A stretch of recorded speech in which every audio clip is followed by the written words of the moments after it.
Magnette et Bart De Wever chargés d'une mission par le roi. Les présidents du PS et de la NVA vont prendre ensemble les initiatives nécessaires pour la mise en place d'un gouvernement. Simon François nous en dit plus dans un instant. Bonsoir à tous, bienvenue dans ce RTL Info à 19h. Ce rebondissement politique intervient à la veille du 21 juillet. Une fête nationale au programme allégé cette année suite à la pandémie. On verra tout ça en détail avec vous, Chantal Monet. Le roi a donc prononcé son traditionnel discours. Il y a été question de politique, mais aussi et surtout de la crise du coronavirus. Analyse dans ce journal. Tout n'est pas perdu si et seulement si, comme nous concluons en juin, nous ne faisons pas les fous. Ne pas faire les fous et rester très prudent, c'est le message du centre de crise qui reprend ses conférences de presse suite au rebond du virus observé chez nous. Une reprise de l'épidémie particulièrement inquiétante à Aubange, en province du Luxembourg. C'est la commune wallonne où cette hausse est la plus spectaculaire. Nous tenterons de savoir pourquoi.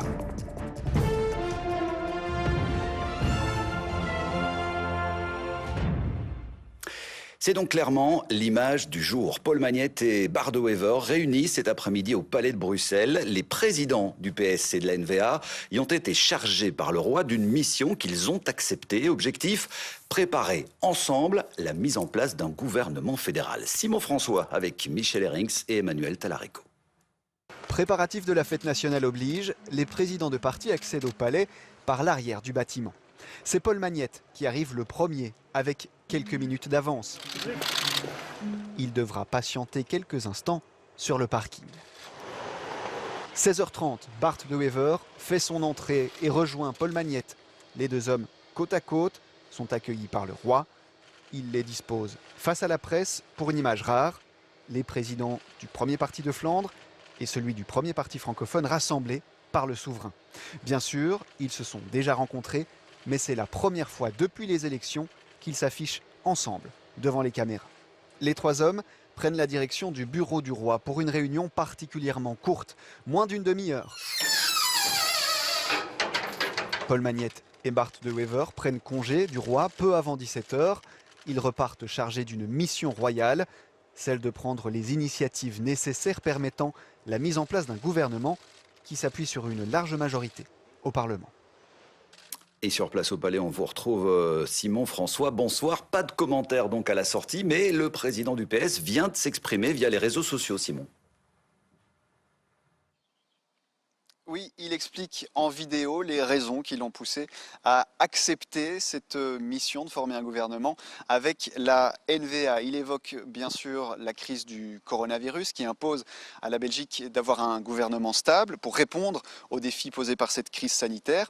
Il évoque également la nécessité d'une réforme de l'État pour rendre la Belgique plus efficace. Et puis, il l'a dit, Sophie Wilmès, la première ministre actuelle, va demander la confiance au Parlement à la mi-septembre. Ce sera l'échéance que doivent se fixer Bart De Wever et Paul Magnette pour aboutir, sans quoi il faudra convoquer de nouvelles élections. Cette vidéo, c'est une vidéo de persuasion. Il faut dire que Paul Magnette répète depuis les élections qu'une alliance PS-NVA est impossible, que les programmes des deux partis sont trop opposés pour former un gouvernement qui reprendrait ces deux partis.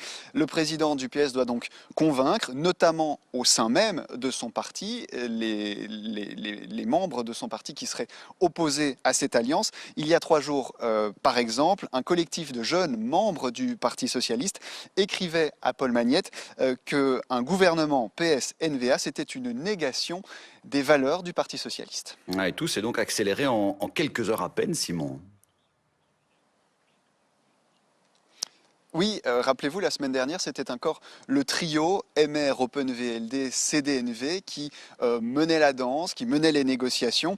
Ils planchaient sur une coalition Arizona qui reprenait les chrétiens démocrates du nord et du sud du pays, les libéraux flamands et francophones, les socialistes flamands et la NVA, donc une coalition sans le PS. Ils ont suspendu leurs travaux ce week-end en apprenant que PS et NVA étaient prêts à négocier ensemble. ensemble.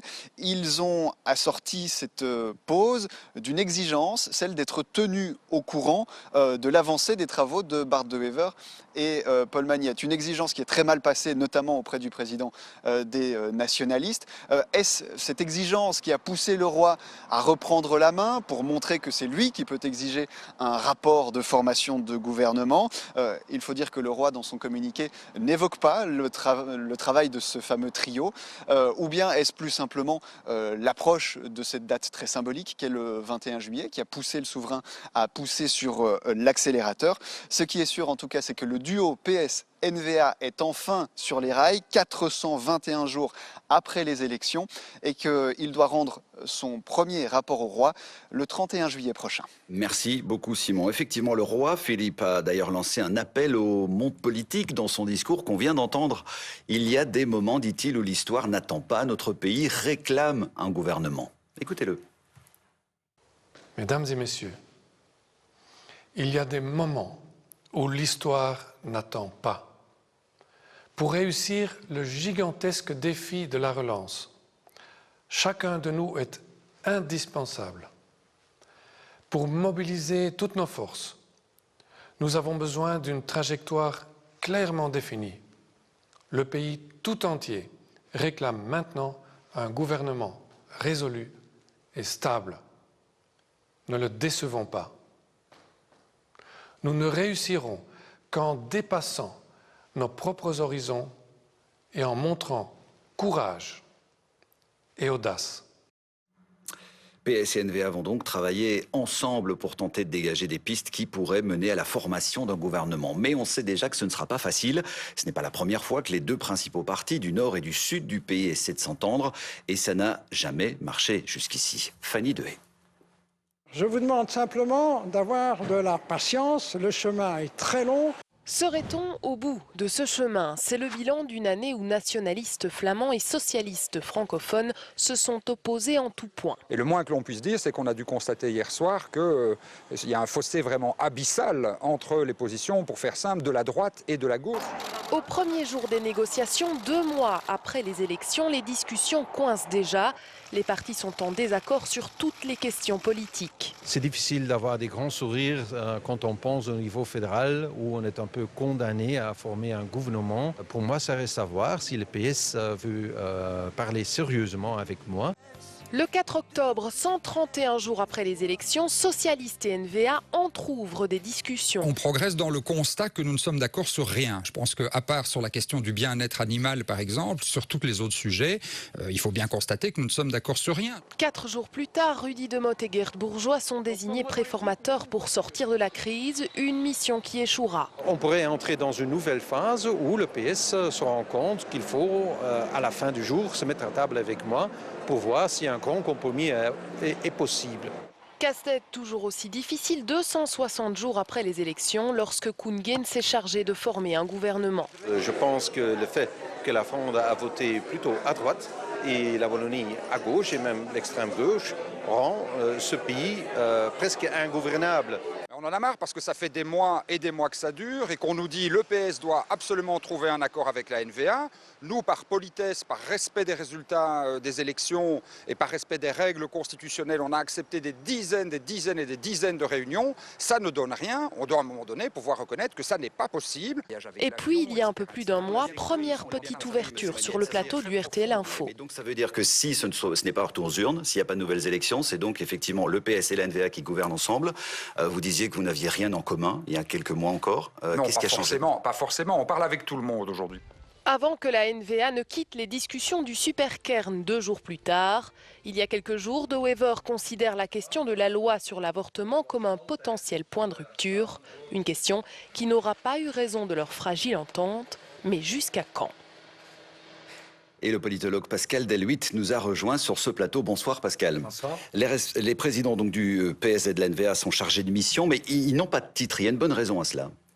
Oui, en principe, le roi n'intervient pas quand il y a un gouvernement de plein exercice pour la désignation d'un informateur, par exemple. C'est prévu dans la Constitution quand, bien sûr, il faut former un gouvernement. Ici, nous avons un gouvernement de plein exercice. Donc, il leur donne une mission, mais qui est une mission, je dirais, plus dans un registre du symbolique et de la politique et de l'informel que traditionnellement une mission que le chef d'État donne au terme des élections ou par exemple quand un gouvernement est démissionnaire. Alors PS-NVA avait déjà été à la manœuvre, hein. Ce n'est pas la première fois. Il y avait eu en octobre Geert Bourgeois et Rudy Demotte. Mais cette fois, ce sont les deux présidents qui sont aux commandes. Ça va changer quelque chose, ça ? Je dirais que là aussi, d'un point de vue symbolique et d'un point de vue politique, c'est quand même une nouveauté, même si, vous l'avez souligné d'ailleurs dans votre reportage, le fait que le président de la NVA et le président du PS discutent ensemble n'est vraiment pas une nouveauté. Ils ont beaucoup discuté ensemble depuis le 26 mai, de manière visible et de manière invisible, et jusqu'à présent, ça n'avait rien donné, effectivement. Qu'est-ce qui pourrait changer aujourd'hui ?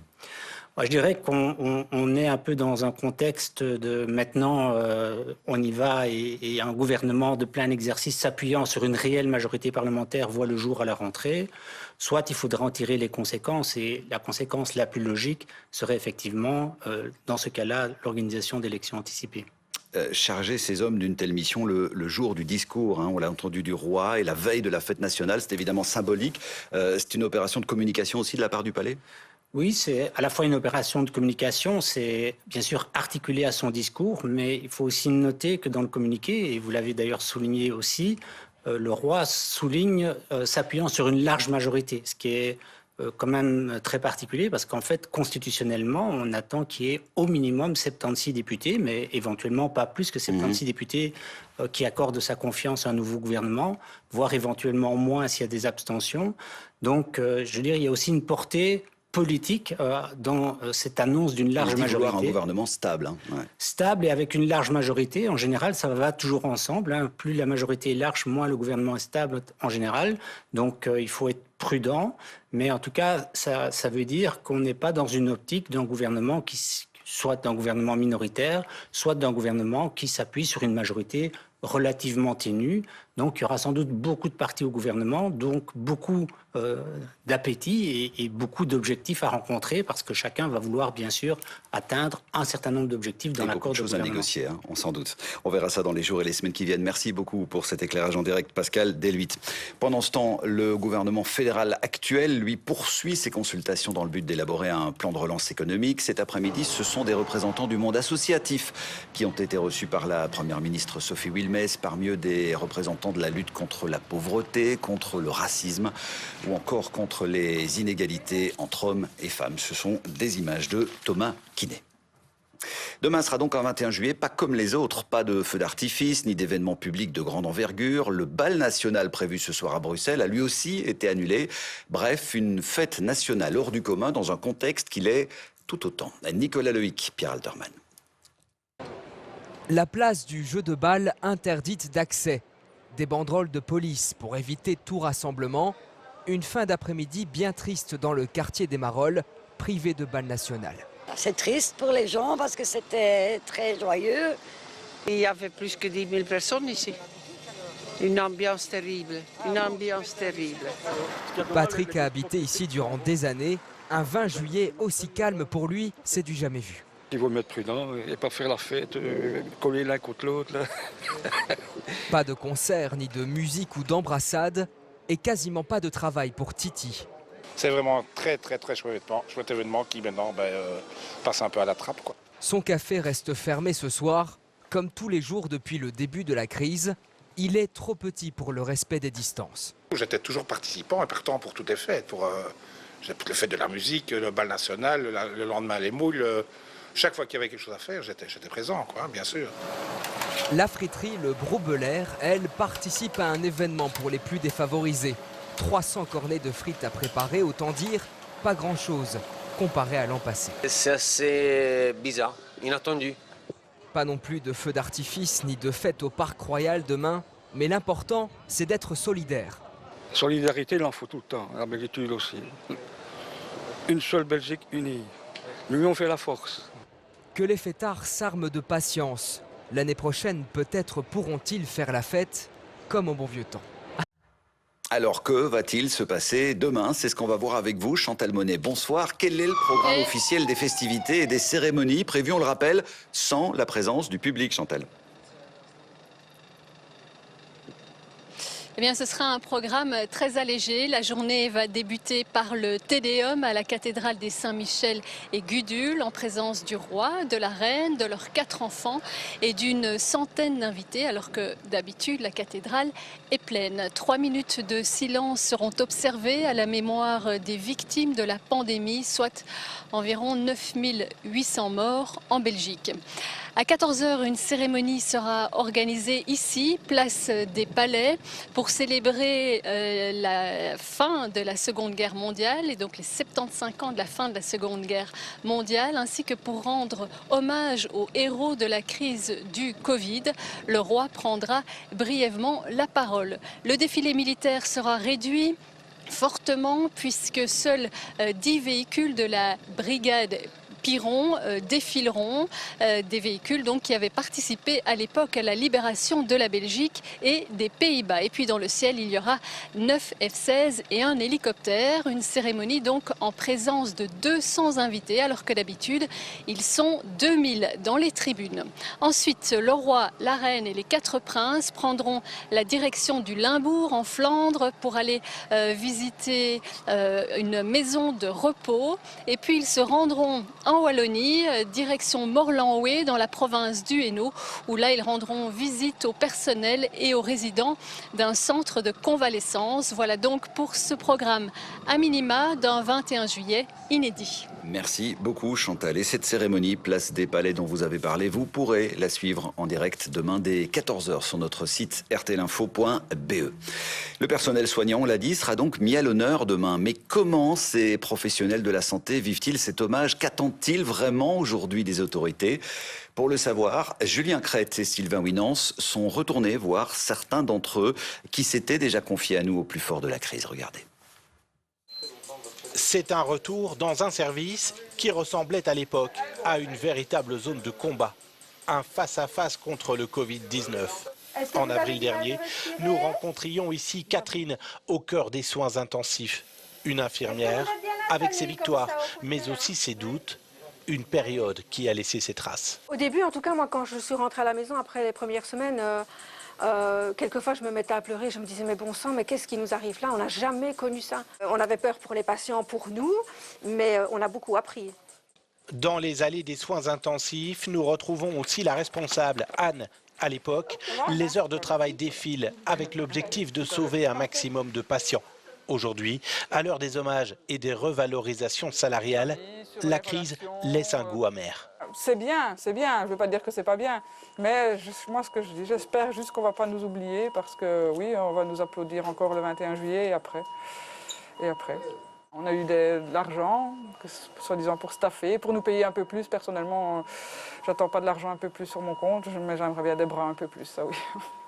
Aujourd'hui, le rythme reste compliqué à suivre. Peu de temps pour sortir la tête de l'eau et les perspectives inquiètent. Ce que j'ai vécu, je ne veux plus le revivre. Voilà, c'est... Non, oui, j'ai peur des chiffres. J'ai peur quand je vois qu'on reconfine dans certaines parties en Espagne, quand j'entends que l'Italie atteint, je ne sais plus combien de morts. Enfin, non, non, ça me fait peur. Il y a 3 mois, au cœur de la crise, nous rencontrions aussi Nathalie, spécialisée dans les soins palliatifs. Sa bienveillance nous marque. Un patient en fin de vie, je le considère, selon l'âge qu'il a, soit comme un frère, comme une sœur, comme un père, comme une mère, ou un grand-père ou une grand-mère. 2 jours après ces images, ce patient décédera. Un parmi beaucoup d'autres, éloigné de sa famille par les mesures sanitaires. Quand j'étais enfant, j'entendais très souvent les aînés parler de la guerre, de ce qu'ils avaient vécu pendant la guerre, du lot de souffrance que ça avait généré.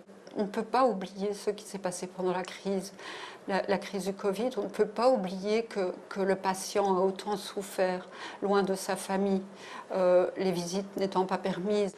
Parmi les héros de la crise, il y a aussi des milliers de bénévoles comme François, qui gère la logistique pour la Croix-Rouge. Durant des semaines, il a amené de l'oxygène dans les maisons de repos du pays. Demain, c'est depuis la tribune d'honneur à Bruxelles qu'il repensera à ces moments.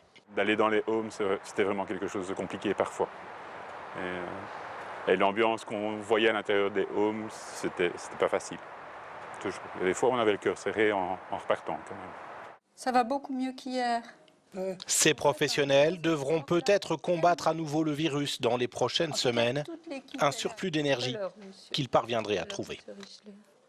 Son discours, le roi Philippe, vous l'avez entendu, a aussi longuement évoqué la crise du coronavirus, ses victimes, mais aussi ses conséquences. Retour sur les moments forts et analyse du discours avec Chantal Monet et Gaël Van Langendonk.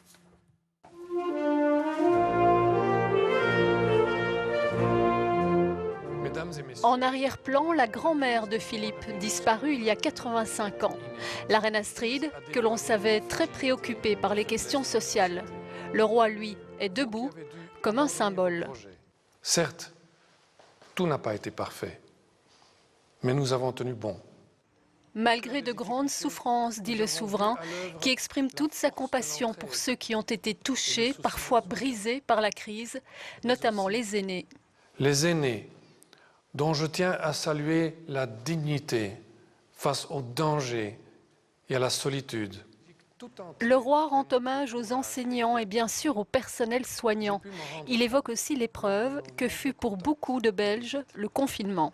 Le confinement a provoqué des tensions dans les foyers, dans nos relations de travail, dans la rue.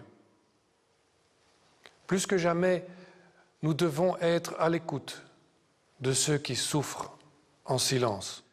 Après la compassion, la reconstruction. Et c'est là que le discours se veut plus politique, plus engagé. Nous avons redécouvert l'importance de l'intérêt général, du rôle de l'État et du service public. La crise nous a ouvert les yeux.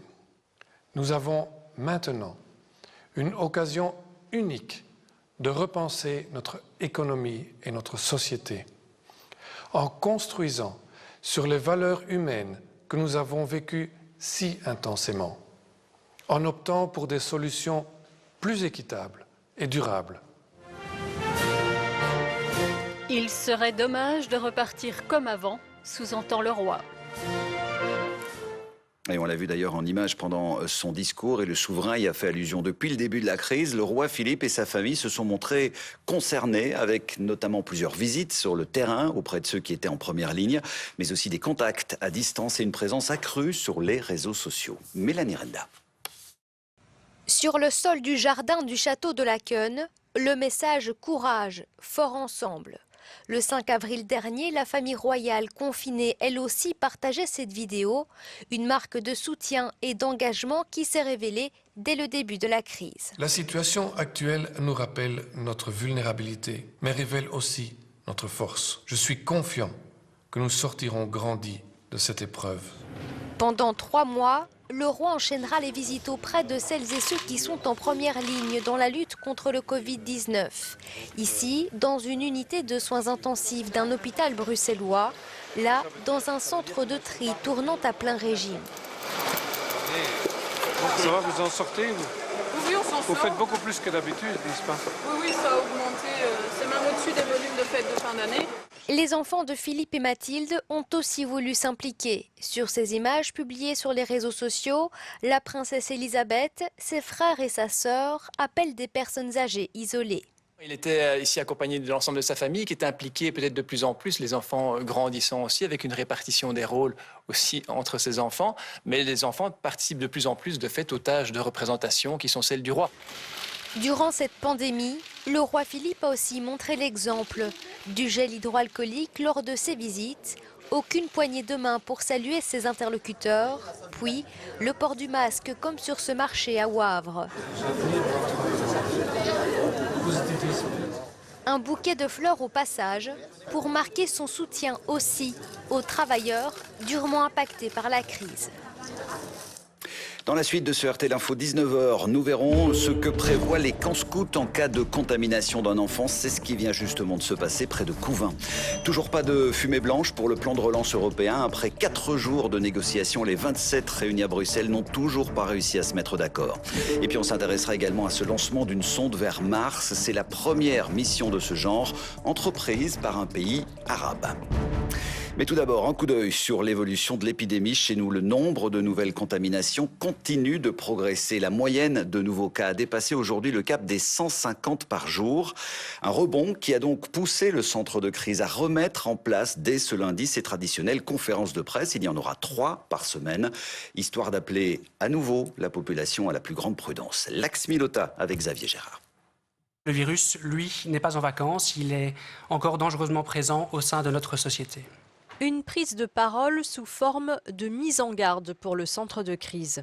Les chiffres de ces derniers jours ne sont effectivement pas positifs, mais tout n'est pas perdu si et seulement si, comme nous concluons en juin, nous ne faisons pas les fous. Les chiffres sont effectivement en forte hausse depuis début juillet. Le nombre de nouveaux cas de coronavirus a augmenté de 66% ces 7 derniers jours par rapport à la semaine précédente. On compte en moyenne 154 nouvelles contaminations par jour. Mais les cas sont très localisés. Ils sont dus à des transmissions intrafamiliales. Il s'agit, semble-t-il, pour certains des cas, de certains de ces clusters, de groupes familiaux élargis qui se sont réunis, de fêtes entre amis et avec de la famille, dans certains cas d'événements sociaux. Je ne sais pas dire exactement s'il s'agit de baptême ou d'autres fêtes, mais de fêtes sociales et familiales qui ont été le point de départ effectivement des clusters en question. Et pour réussir à stopper ces foyers de contamination, le centre de crise annonce des améliorations en ce qui concerne le traçage des personnes. On propose que les personnes qui organisent des événements seront demandées de tenir une liste des personnes participant à l'événement en indiquant le nom, le prénom et le numéro de téléphone. D'autres mesures sont prévues. Désormais, les laboratoires et les hôpitaux devront envoyer les résultats des tests en 1 heure de manière électronique au lieu de 2 jours. Les employés doivent être avertis si plusieurs personnes sont contaminées au sein de l'entreprise. Les voyageurs qui vont dans des zones à risque doivent remplir un formulaire électronique. Avec ces procédures, les autorités espèrent éviter une deuxième vague de contamination. Heureusement, le nombre de patients en soins intensifs reste faible, avec 28 lits occupés aujourd'hui, soit un taux d'occupation de 3%. Le problème, c'est que certains hôpitaux qui n'avaient plus de patients atteints du Covid en accueillent à nouveau, ce qui inquiète le personnel médical qui craint clairement l'arrivée d'une deuxième vague. À Liège, le reportage de Samuel Ledoux et David Muller. En un week-end, ce service des soins intensifs vient d'accueillir 4 patients atteints du coronavirus. Les premiers depuis plus d'1 mois. En alerte, le personnel médical se mobilise à nouveau. Les chiffres sont inquiétants. Avec plusieurs cas admis successivement, vraiment en 24-48 heures, comme on l'a connu, à vrai dire, au début de l'épidémie, en tout cas pour les cas sévères aux soins intensifs en mars. Les retours de vacances, les gestes barrières de moins en moins respectés et le port du masque qui est loin d'être systématique. Autant de facteurs qui facilitent la transmission du virus. Le personnel médical en est convaincu, on est à l'aube d'une seconde vague. Il faut absolument éviter que cette deuxième vague prenne une ampleur telle que, de nouveau, on frôle la rupture dans une situation estivale où on manque de personnel. On ne sait pas, par contre, si on pourra assumer une deuxième vague plus importante que la première. C'était déjà très limite. Si en termes de matériel et de gestion de la crise, les hôpitaux sont prêts à faire face, le personnel, lui, n'est pas encore totalement remis de la première vague.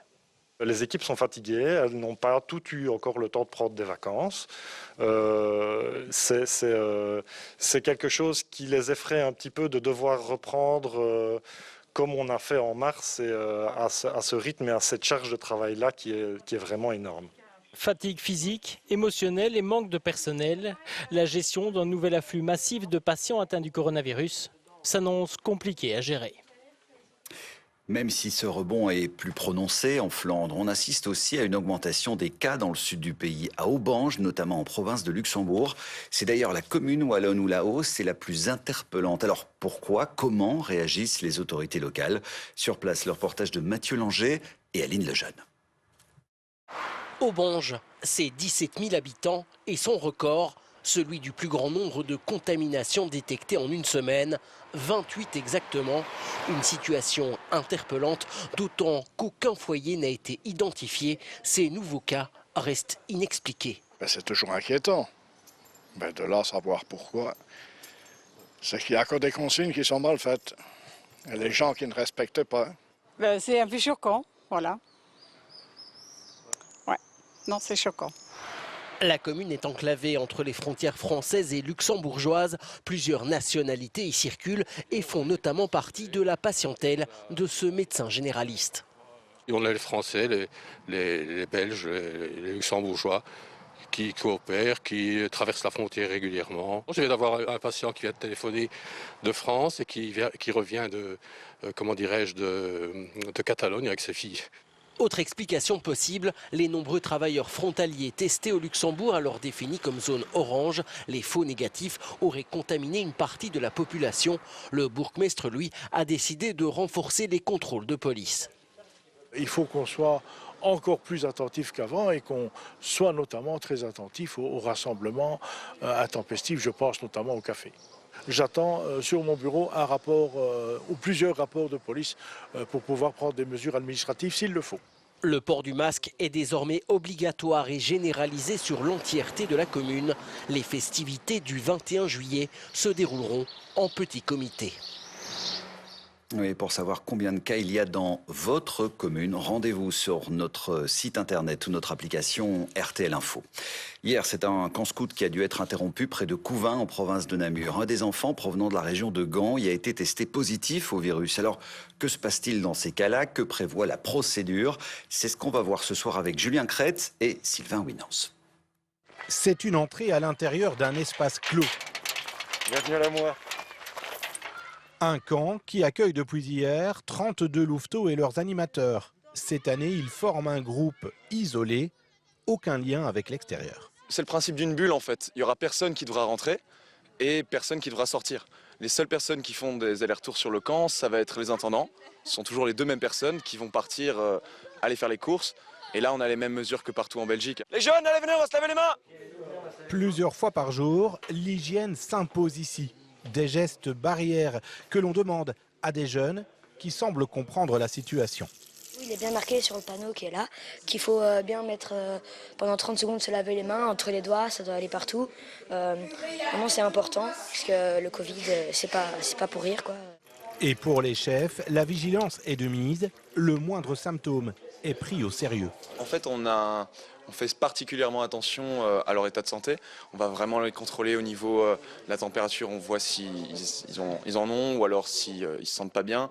Donc, par exemple, l'autre jour, on avait une insolation, mais c'est juste une insolation. Du coup, on essaie de ne pas être trop paranoïaque, mais on essaie en même temps de faire ce qu'il faut pour que rien de grave n'arrive. Depuis le début du mois de juillet, 700 camps de la Fédération Les Scouts ont déjà été organisés. Des milliers de jeunes et au total, 80 cas de suspicion ont été constatés. Des enfants ou des animateurs écartés et testés selon les demandes des médecins. Soit le test est négatif et donc le camp peut continuer, mais malheureusement la personne ne peut pas revenir sur le camp. Soit le test est positif et à ce moment-là, le médecin doit contacter directement Cienzano, donc l'Institut fédéral de santé publique, qui va prendre la main et qui va en fait le plus vite possible interrompre le camp définitivement. Au final, aucun cas positif n'a encore été détecté par la Fédération Les Scouts, qui rappelle aujourd'hui les règles de vigilance. Après la Belgique, c'est la France qui impose dès aujourd'hui le port du masque dans les lieux publics clos, comme les magasins, les administrations ou les marchés couverts. Faute de quoi, une amende de 135 € est prévue. La France qui confirme, elle aussi, une reprise de l'épidémie. Entre 400 et 500 foyers du virus ont été recensés dans tout le pays.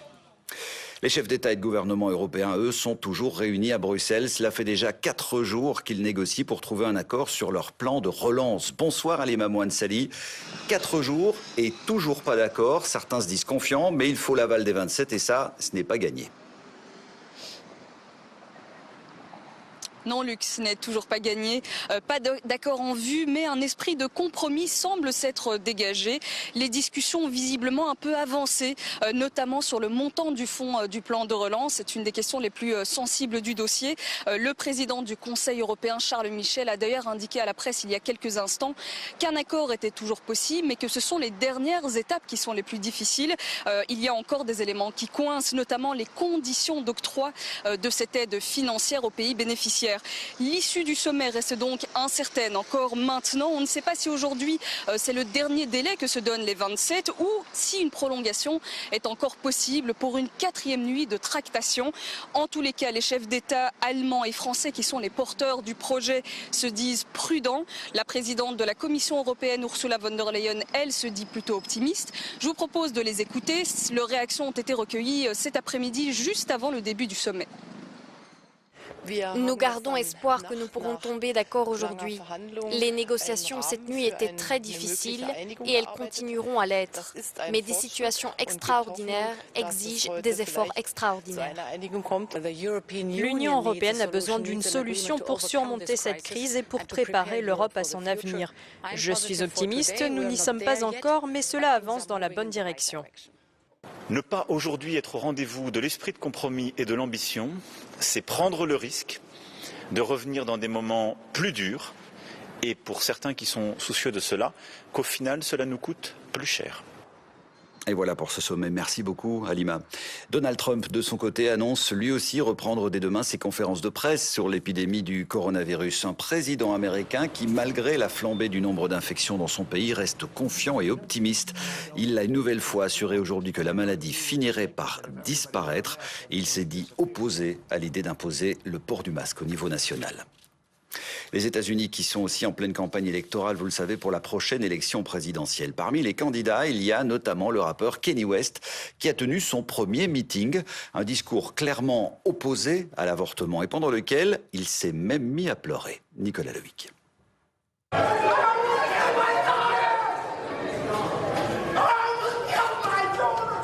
Le mot 2020 rasé sur le crâne.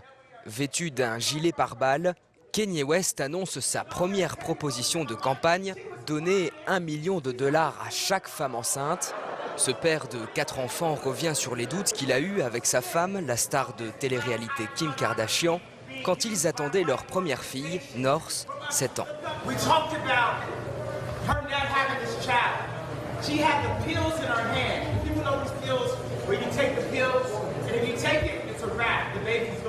Le chanteur se lance dans un discours anti-avortement.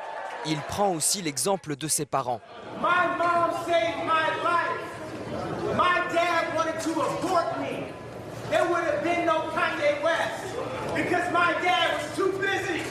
Puis il fond en larmes. Il prononce des mots incompréhensibles. Un discours décousu avec des déclarations inquiétantes.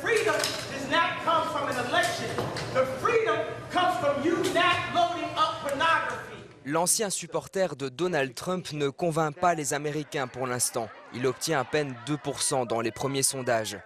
Dans certains États, le chanteur ne s'est pas non plus inscrit sur les listes de candidats. Le voir gagner les élections semble donc hypothétique. À l'étranger encore, le crash d'un hélicoptère NH90 de la défense néerlandaise a fait 2 morts non loin de l'île d'Aruba dans les Antilles. Tous les appareils du même type ont été cloués au sol aux Pays-Bas, ce qui ne sera pas le cas chez nous. Un hélicoptère NH90 doit d'ailleurs participer demain au défilé aérien. Le bénévole de 39 ans suspecté d'avoir bouté le feu à la cathédrale de Nantes a été remis en liberté à l'issue de sa garde à vue. Les enquêteurs n'auront tenu aucune charge contre lui. L'origine de l'incendie est donc toujours inexpliquée. Et puis la situation est de plus en plus tendue à Portland, aux États-Unis. Face aux protestations qui ont suivi la mort de George Floyd. Le président américain y a envoyé, contre la volonté de la ville et de l'État d'Oregon, des agents fédéraux qui circulent en civil et qui arrêtent des manifestants, ce qui envenime évidemment encore un peu plus les tensions sur place. Venons-en à cette première mission interplanétaire entreprise par un pays arabe. Les Émirats viennent de lancer vers Mars une sonde baptisée Al-Amal, autrement dit Espoir. Un événement capital et beaucoup de fierté aussi pour ce pays qui s'offre donc à son tour une place dans la conquête de l'espace. Samuel Ledoux. La sonde est en route pour l'orbite de Mars dont elle devra fournir des images pour mieux comprendre son atmosphère et son climat. Elle sera en orbite à 20 000 km au-dessus du sol martien. Quasiment 1 heure après son envol, des applaudissements ont retenti quand la sonde s'est séparée de son lanceur.